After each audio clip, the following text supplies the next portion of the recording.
अगर आप नागपुर में रहते हैं और मेडिकल कॉलेज में दाखिले के लिए नीट की परीक्षा दे रहे हैं तो यही उम्मीद करेंगे कि आपका परीक्षा केंद्र नागपुर में होगा या ज्यादा से ज्यादा आसपास के किसी शहर में।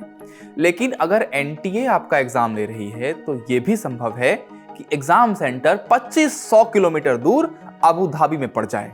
नीट पेपर लीक के बाद से परीक्षा कराने वाली एजेंसी यानी एनटीए आए दिन एक नए विवाद में फंस रही है। इस बार मामला अजीबोगरीब है। कल यानी 21 जून को नीट का री एग्जाम होना है जो पेपर लीक होने के चलते रद्द हो गया था। इसी परीक्षा के लिए नागपुर के 18 साल के छात्र अब्दुल्ला मोहम्मद तालिब ने अपना एडमिट कार्ड डाउनलोड किया तो एग्जाम सेंटर देखकर हैरान रह गए। उसमें सेंटर का पता लिखा था Salma bin Butti street 23 RD Muroor road Abu Dhabi UAE। Abdullah ने अपना फॉर्म भरा था तो परीक्षा केंद्र के लिए नागपुर, वर्धा और भंडारा 3 शहरों को अपनी प्राथमिकता के तौर पर चुना था। लेकिन एनटीए ने तय किया कि इस छात्र की परीक्षा विदेश में ली जाए। छात्र के पास पासपोर्ट तक नहीं है। महज 24 घंटे से 48 घंटे के भीतर पासपोर्ट बनवाना, वीजा हासिल करना और विदेश यात्रा का इंतजाम करना लगभग असंभव था। लिहाजा बच्चे के अभिभावकों ने एनटीए हेल्पलाइन पर इसकी शिकायत दर्ज कराई। अधिकारियों ने भी तकनीकी गलती मानते हुए आश्वासन दिया है कि शनिवार तक नया प्रवेश पत्र जारी हो जाएगा। पिता का कहना है कि इस घटना के बाद छात्र मानसिक तनाव में है। मेरा बच्चा कल से शॉक में है, बहुत रोया उसने, अभी भी वो सोया हुआ है और उसकी परीक्षा देने की भी इच्छा ऐसी लग रही नहीं और बहुत टेंशन में है।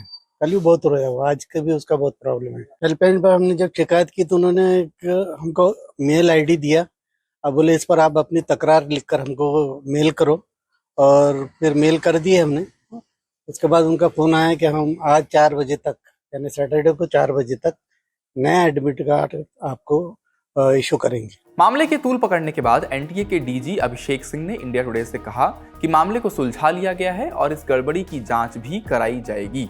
उन्होंने कहा, हमने इस मामले को सुलझा लिया है। सभी उम्मीदवारों को 7 जून को सिटी इंटीमेशन स्लिप जारी कर दी गई थी, जबकि 14 जून को एडमिट कार्ड जारी किए गए थे। ये जांच की जा रही है कि छात्र को परीक्षा केंद्र के तौर पर अबू धाबी कैसे आवंटित हो गया। एनटीए ने इस संबंध में छात्र से बात भी कर ली है। इस मामले की जांच में समय लगेगा। फिलहाल सबसे बड़ी प्राथमिकता ये थी कि छात्र परीक्षा में शामिल हो सके।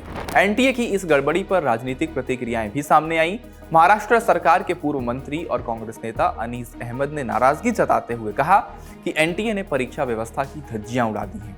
महाराष्ट्र से ही एक और कांग्रेस नेता विजय वडेट्टीवार ने इस पर सरकार को और सिस्टम को घेरा।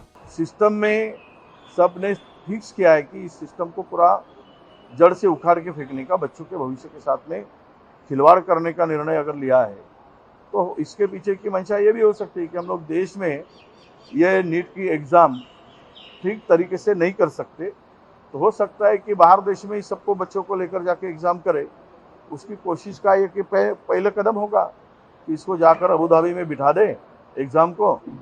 थोड़ी भी शर्म करो, थोड़ी भी लज्जा रखो कि इतना भी डिस्टर्ब ये पूरे सिस्टम को करना और बच्चों के भविष्य के साथ में खिलवाड़ करना, बच्चे ये छोड़ेंगे नहीं, युवा इस सरकार को छोड़ेंगे नहीं। एनटीए डीजी का कहना है कि अब्दुल्ला को नागपुर में ही नया परीक्षा केंद्र मिल गया है।